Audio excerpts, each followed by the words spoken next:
actually in the home stretch of the Hangar 9 Ov10 Bronco RC aircraft in this video. So we've got all of our fine details to wrap up in this video. This will be the final video in the video series, and there's been a lot of small details to cover and share with you guys and make sure that we are as detailed as possible. So thanks for tuning in. We're going to start off with our cockpit wiring and getting the pilot randomizer set up. All right, last video we just got our cockpit and everything, and that went together very well. And obviously we've got the plane assembled. We've been doing some pictures for our thumbnails, and that's why the plane is all assembled. So let's pull this cockpit off. We have been slowly gluing the canopy glass on. Last video we were covering some of those items as well too. So I think the canopy glass is now 100% done. So let's pull this thing off and see. All right, so moving on from the back main section, we're getting our pilot plug-in set up. So we've got our random motion generator from RC Geek, which was ordered with our Warbird pilots. Also installed our build label on there as well. That's done. So we've got one of the MPX 3D printed connectors. So this holds the, I guess you call it the female connector, and that's going to get stuck in right there. The random motion generator is going to go probably right on the side there, so it's nice and invisible. So the way this thing works is you've got a signal coming in to this side, and you've got your pilots on this side. So you can have one or two pilots on there. These random motion generators don't come with the shrink tube on them. So I mark the signal output first. They're labeled on the back right by the pins. I think you'll be able to see that. So I mark that, color code it just so we know, and because this gets stuck down or velcroed down, take a piece of clear shrink tube, put it over top, shrink it, and then I take an X-Acto blade and cut out our little dials for the adjustments. These come with instruction sheet which shows you all of the adjustments. So we're going to get this installed in the aircraft. This lead needs to go to port number 13 on our central box, and then our two leads from the pilots are going to come to one long lead with an MPX connector on the end. Again, so we can take this cockpit and we can take it out, and it's going to be long enough where you'll be able to set it on the ground beside the plane without having to unplug it every single time. All right, perfection. So last thing I did last night was glue from about here forward to about there. So canopy is all completed. We've got our two pilot leads coming out underneath here. Now one thing I needed to do was get rid of this little portion right there, because our steering arm for the front landing gear when it comes up was hitting that spot. So just had to do a little cutout here. That ends up being invisible from the inside the fuselage or inside the cockpit, so nobody knows it's there. We did up our wiring for the randomizer. So we've got a randomizer installed here, and we've got the lead supplying the randomizer with signal and power. And then these two leads come out to our MPX plug. Now there's one servo on one side, one servo on the other side, so they're all, each servo wire is dedicated to one pin. And then this is our lead that we did up that plugs in to the MPX port.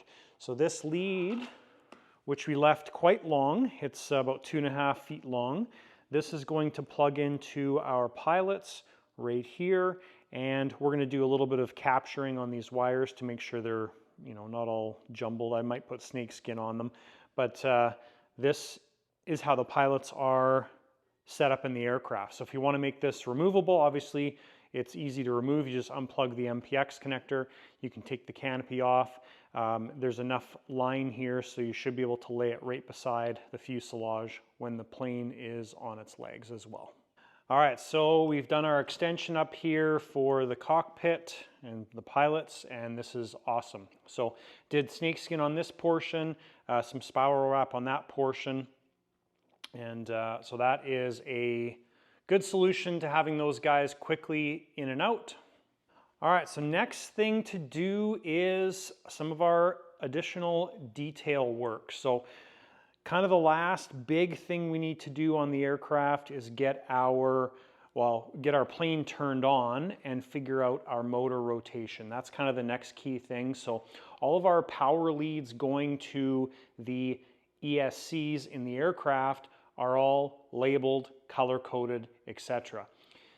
We need to confirm that our motor spins the correct direction by plugging these guys into our leads.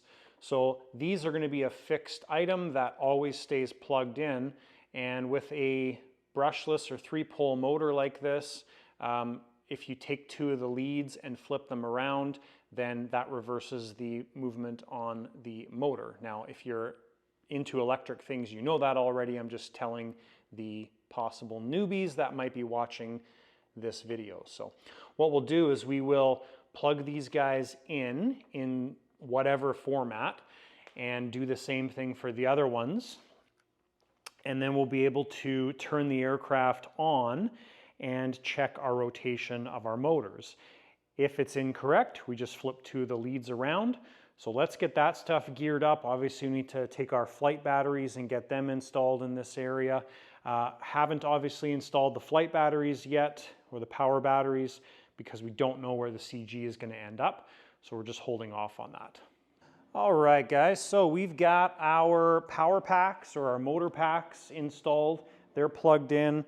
We've got our batteries charged for our receiver and all the accessory equipment installed and plugged in, and ready to turn this thing on. So this is the first time I'll be turning this on with the nacelles, center wing section plugged in, tail on and everything. So fingers crossed that it goes well. I've got the gear in the down position right now, so I'm not really sure what's going to happen when we fire this up, because the nose gear is down, the main gear is up. So we'll see what happens, but I'm assuming the main gear is going to drop right away. So we'll see. Yeah, so the doors opened up.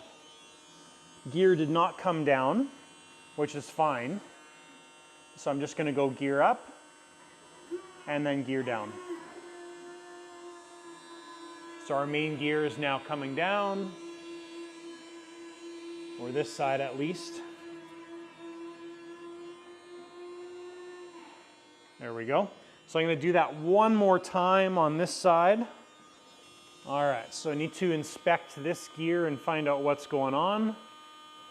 All right, so before we do that, I'm going to turn the motors on and see which way they're going. So we've got our kill switch, which is this guy right here.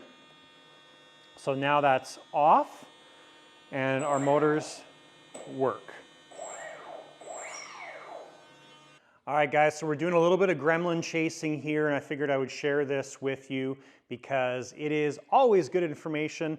So what happened was the left motor was working fine. The right motor was going it was kind of shaking. So first thing I did was take the motors out, switch the motors. Same thing happened. So when the motors were flipped, this motor was going and that motor spins fine. So that's okay. The motors, they're whatever, they are where they are now. Both the motors are fine. The reason I suspected the motors is one of the motors, when it came out of the box, it was spinning a little bit hard, rough. Anyways, but confirmed, they've both been installed on the left setup, and the left setup works fine. So that was kind of step number one. And then the other thing I just did was I took the right nacelle, put it on the left side, and it's just temporarily put there, plugged in the motor, and just confirmed that it worked. It does work. So it's nothing in our setup from the nacelle to the motor. And then I took the left nacelle, put it on this side, and it doesn't work. So ultimately what I'm doing here is we have an issue from this point back to the speed control. Now it could be the speed control itself, I don't know.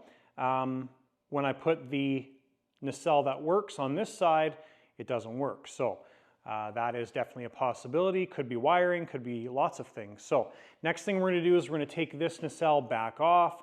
We're going to take our wing off and just inspect all of our connections and see what's going on there. All right, so I took everything off. I have the 2 speed controls plugged into the primary receiver.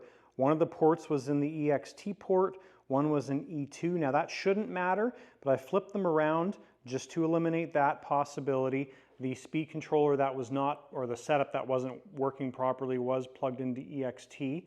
Flip those around, put everything back together, still not working properly. So we're going to take one of the motors and we are going to put it directly into the speed controller, and that will allow us to determine whether it's the speed controller or not.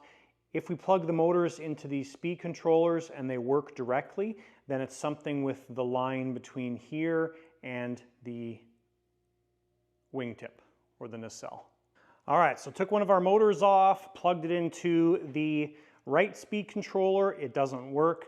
Plugged it into the left speed controller and it works. So we've eliminated all the wiring and everything, and essentially it is the speed controller that is our issue. So what's happening is when you go to throttle up, it just goes like this, gets stuck, and then that's it. So I'm going to pull the speed controller out and I'll see if I can plug it into the computer and maybe update it, redo the firmware on it, something.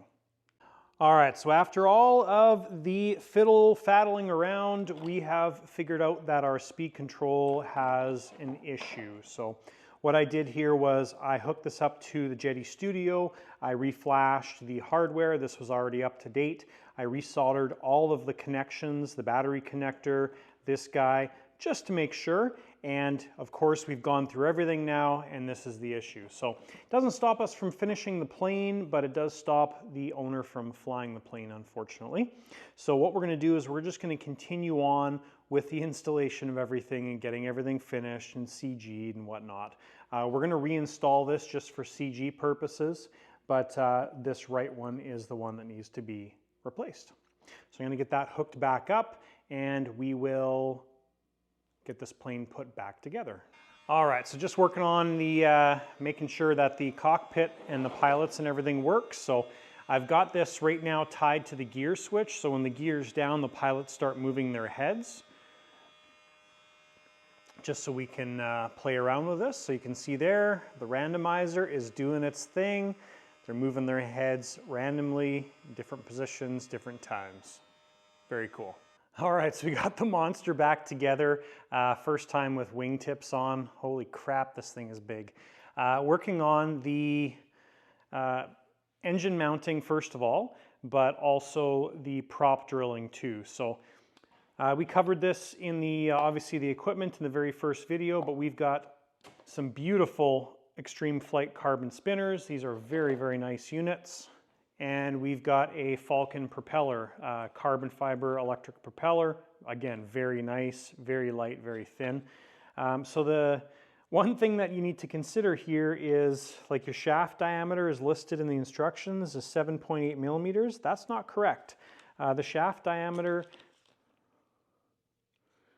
if we measure it, is actually 10 millimeters. So we need to drill these props out to 10 millimeters. Fortunately, we've got a 10 millimeter drill bit that is 0.03 millimeters narrower than the output shaft, which is perfect. So we're going to get these props drilled as a first step.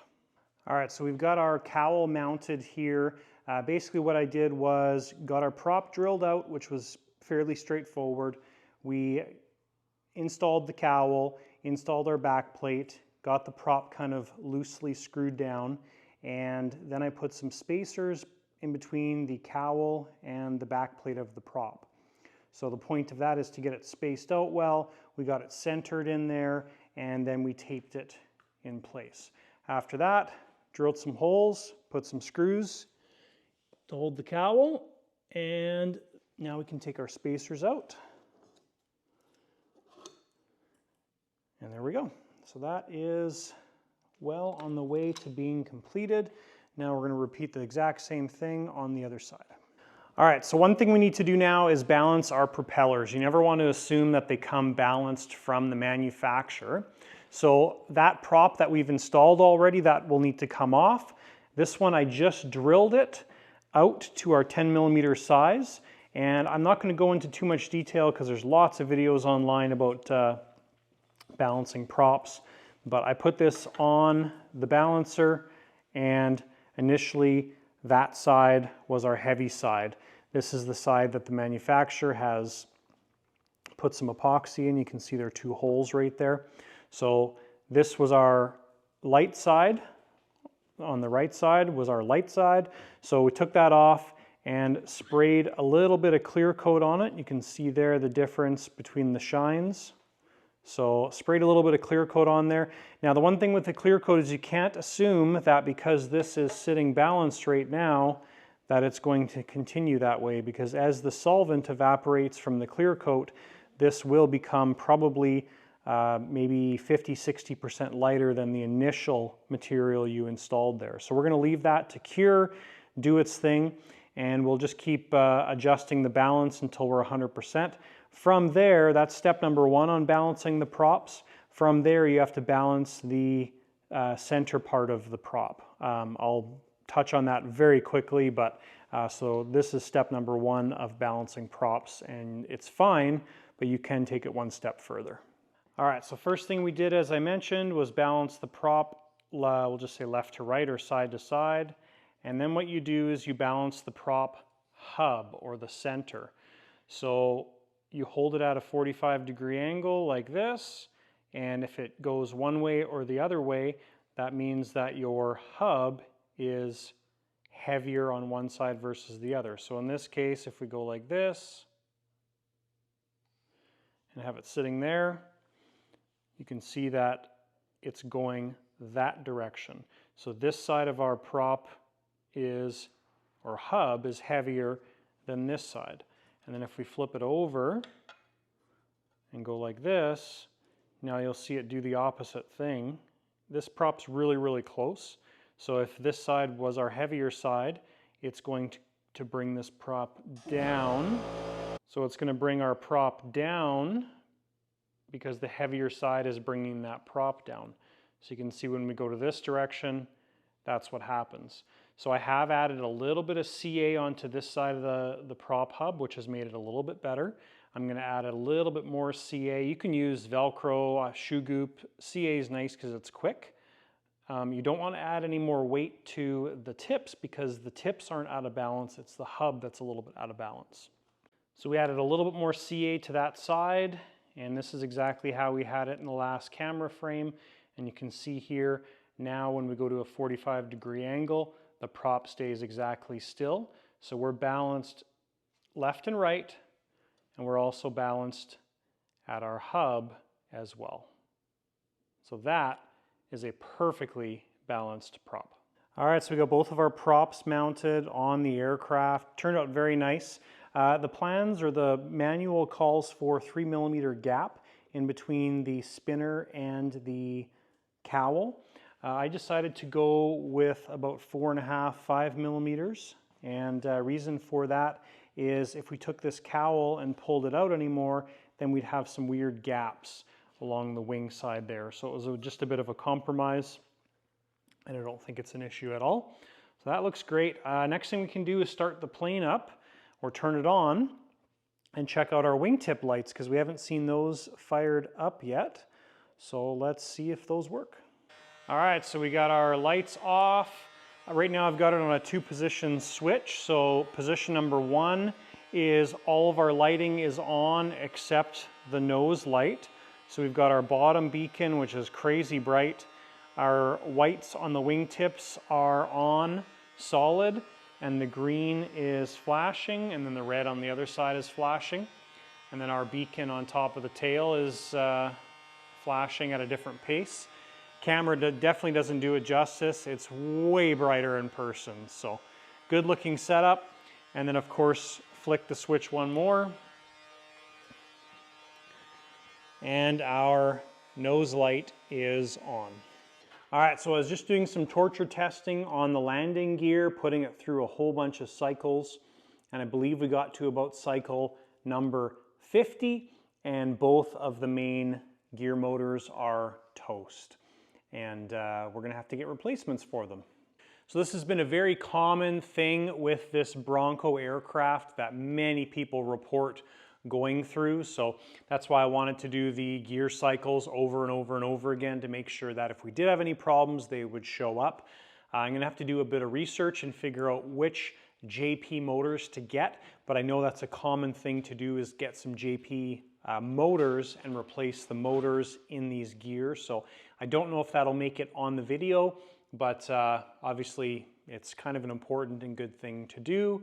And if you're getting one of these planes, maybe just do it from the get-go. All right, so next thing to do is get this aircraft on the ground, and we're gonna start to work on the CG of the aircraft.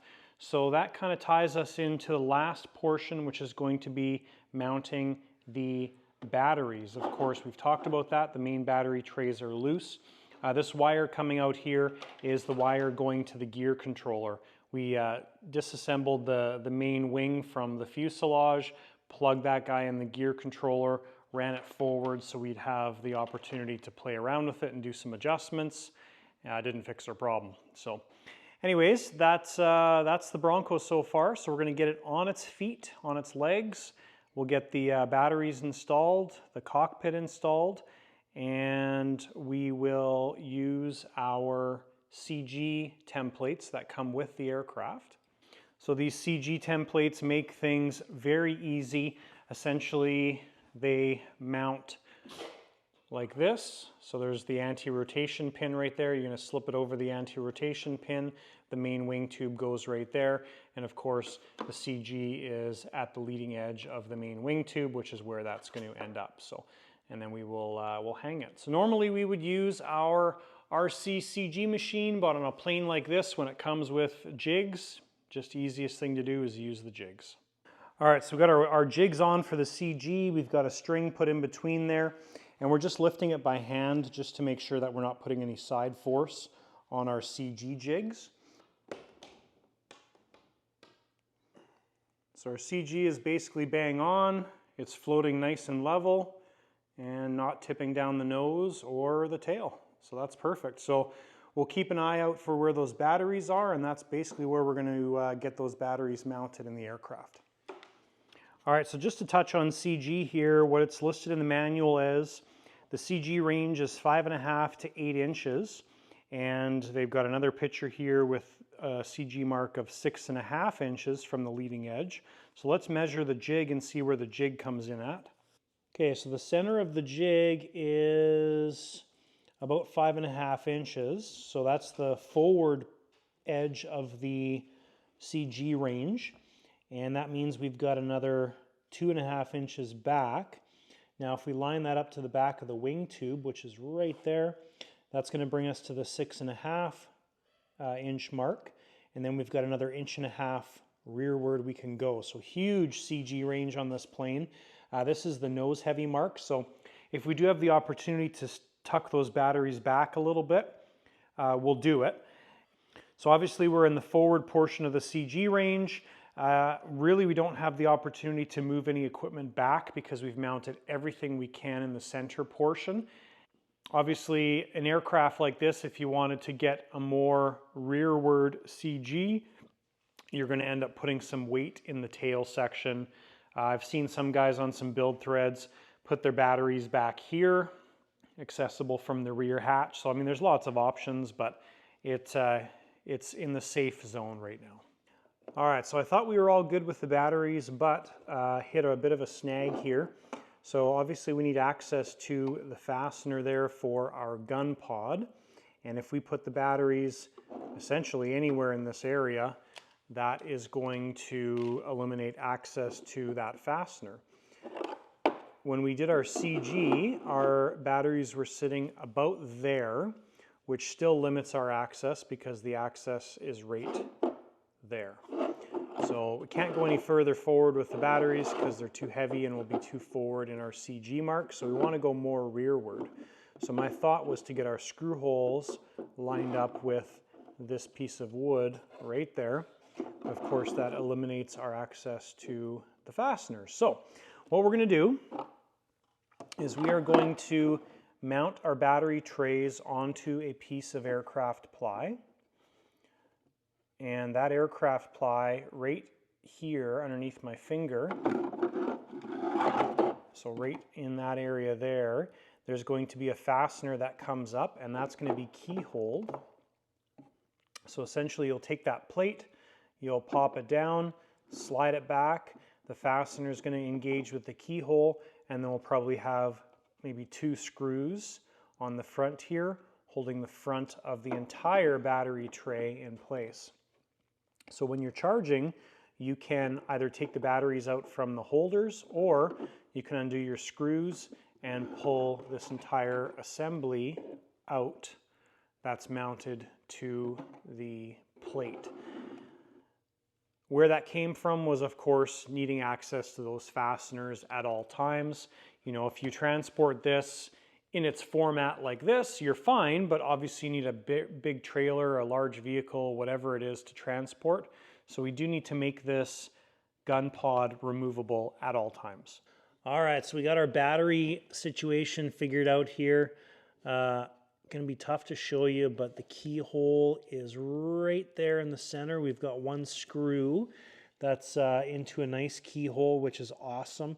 And then these 3 screws, they're offset like that because the center section goes back. So we've got more area to grab right there. And that also gets us on the other side of the support. So ultimately, this tray can stay in there, batteries can come in and out, or you can undo these 3 screws and slide the whole tray out. This gives us options, which is what we're after. So we're going to pull that tray out. We're going to treat all of those screw holes with some CA, and we're going to paint the tray itself black to obviously make it disappear. All right, guys, so our final steps here in the Bronco, we are going to get all of our surfaces set up as the manual suggests. Now, we're not going to use rates on this aircraft. We're just going to go sort of in between. So if you look at ailerons as an example, you've got 1 3/16 and 1 inch is high, low is 1 inch, and well, let's use millimeters. So 30 and 25, 25 and 20. So we'll just probably go with 25-ish range. Elevator, we're going to go with probably 35, kind of in between, and rudder, same thing. Flaps, those will do as per that. So basically, sort of the important things that we're looking at are with takeoff flaps set to 30 degrees, mix in 1/8 inch down elevator. So we're going to add a little bit of down elevator to our flight mode. With landing flaps mixed in, we're going to add 7 to 10 millimeters of down elevator. So that is an important thing to get mixed in. Now we're going to mix that into our flight mode. When we do that on the Jetty radio, as soon as we go to takeoff flaps, that's mixed in. That also has a separate trim on that flight mode. So when we trim takeoff flaps, it's only for takeoff flaps. All right, so we've now got all of our surfaces set up to move the right direction, travel the right direction. So we need to redo our Cortex. So initially when we set up our Cortex during the programming, the first programming stage, some of our, like our ailerons were backwards, stuff like that. So anyways, it's now time to redo that. When I put this plane together, I did run a lead forward from the Cortex. So what we'll do is we'll use a bind plug, put it in there, do the programming on the Cortex, and then this will be set up. Cortex is all programmed, and I just want to show you, we've got our battery loadout in here as would normally be flying the aircraft.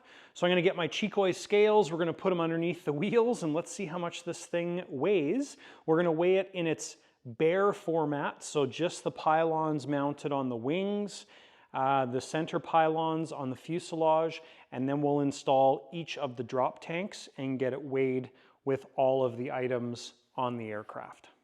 All right, guys, so ready to fly with no drop tanks. We are at 54.9 pounds. Ready to fly, no drop tanks. Let's put those tanks on and see what that adds to it. All right, we've got 3 drop tanks on the aircraft. They're located a little bit in front of the CG, especially the belly one. The other ones are pretty much neutral, but we do get a little bit more weight on the nose. I think without the drop tanks on, we were at 5.77 pounds on the nose, and we've added about 0.3, 30% of a pound onto the nose, which the plane's not going to notice at all. And we've gone from 54.9 pounds to 57.12 pounds. Very respectful, very cool looking aircraft. So the very last things we have to do on this aircraft, number one, do something with that ESC, waiting to hear back from AeroPanda. Number two, get new motors for the landing gear. So I've already gone on to the website, which I think is Phoenix Models. I can't remember where I was last night for the website, but I placed the intent to order 5 plus 1 new motors, and we need to change the two mains. The nose is working fine, but we need to change the two mains, which will leave the owner with 4 extra motors, and assuming that those ones that they ship work good. Apparently, based on the information on the RC Groups thing for this plane thread, for this plane, the new motors are a better design, and looking at the pictures, the new motors are different from the ones that are in this plane currently. So those are the things we need to do. New ESC, change out the gear motors, and need to add a second receiver. I never added the dual path receiver into this plane, so we will do that. That's really nothing special. There's just a port on the central box for that. And the only other thing we're doing, not that it really matters, is we're reorienting the names a little bit. So we're supposed to have the names here and then the call sign underneath. So that's not really anything to show you guys on video. It's just redoing the names. I just want to reiterate that portion, because if you see this plane in the future in person and you see the names are different, there are many of you that feel it very necessary to pay attention to those really small details, and congrats on you for doing that. All right, so now that we have done our final pictures and closing for the video, let's do a cradle for this thing. So this is the last time the aircraft's going to be fully together, but what we're going to do is we're going to do a transport cradle for this aircraft. So part of the reason for that, even if I was owning one of these myself, I would probably keep the center fuselage, or the fuselage and the center wing section together, and I really don't want to have to pull all of our stuff off. So what we're going to be doing is creating a cradle out of cedar, which is pretty common for us here, and I'll show you guys just the quick details when we do this. Essentially, we want to have some supports in the fuselage to rest onto, and those supports need to be lined up with former work. So in this case, we'll be probably right in this area here, either in front of the light and behind the gear door, or we'll be just behind the light, and then we'll be at the rear portion of the fuselage over there. It's very important that you create your structure where you have formers in the aircraft. So it's going to be something a lot like the A10 cradle we have here, made with, I think this is 1-inch cedar boards, and you can see here how everything is laid out. So this support right here sits right over top of former work, and the support back here, again, same thing, sits right over top of former work. So great way to transport an aircraft, and fairly affordable way to do it. The cedar, unfortunately, is pretty expensive wood for us locally. Like one of those boards in 8 feet, I think, is like $30 or $40, but it's a nice way to do it. So I got to go to the hardware store, pick up some cedar, and we'll come back and get the cradle made up. All right, we've got our cradle for the fuselage all completed here, so I'll just take you through what materials we used. So this is decking boards. They're 1 inch, basically 1 inch thick by 6 inches, and we've got the entire perimeter done with those. Then I take cedar fence boards, put it along the bottom, We've got a little support here. These are actually, the reason I put them in here is because you can put the wing tubes in there, and we could put the props in there as well. I don't want to do that for transport, but you can put equipment in there or tools or whatever you need. So batteries, right, if you want to put batteries in there. And then our actual fuselage pieces, those are the same material that we build the base out of. So that's all done. This is nice and thick, which is the reason we use them. And then we use closed cell foam, and I put some spray glue on the wood and on the foam. So when we pull this fuselage out, these stay put. They're quite permanently stuck in there now. And that's the gist of it. So I built this 21 inches wide, 39, these pieces are 39.5 inches long. This piece here is 21 inches long, and just made a cutout of our fuselage shape, just kind of free-handed it out of cardboard. And then our actual straps here, these two are Velcro, and the reason I did them Velcro was because they're adjustable. Obviously you don't want to go right over top of the canopy because this is not a solid piece, so that's why we're in front. And then we need another one going this direction at an angle, so the front one doesn't just push the fuselage back, which is what would happen. So that's why I've got one at this angle, one at that angle to counteract those two, and then this back one is there just as an extra hold down for the back section. So that is the cradle, and with this cradle now we can leave the base pieces on, and it can be stored in the shop, in the trailer, whatever, just like this. And just like that, that wraps up the Hangar 9 Ov10 Bronco aircraft, the monster aircraft here at the Lighter Side of RC. Thank you so much for watching the build series. I know that lots of people really enjoyed this series and we're looking forward to it. It's always nice to do something different here in the shop, something that makes us use this thing, and the electric side of things definitely does that, and it's an interesting challenge. So thank you guys for watching the series. If you have any questions or comments, feel free to list them down below. You can also contact me by email, thelightersideofrc@gmail.com. This aircraft will be shipped out to the owner quite soon, once we get our last little bits to do. And I'm not sure when the maiden's going to happen, but hopefully springtime of 2025, maybe sooner, I don't know. But anyways, guys, thank you so much for watching again. Just going to throw a plug in here for our other channel, which is the Lighter Side of RC After Dark. As we get into winter, we get back to our live streams here from the shop on a very regular basis. We generally do a live stream here from the shop every 2 weeks, and it's fun for me because I get to interact with you guys. If you're on during that live stream, you can ask questions, and we obviously get to respond to your questions in real time.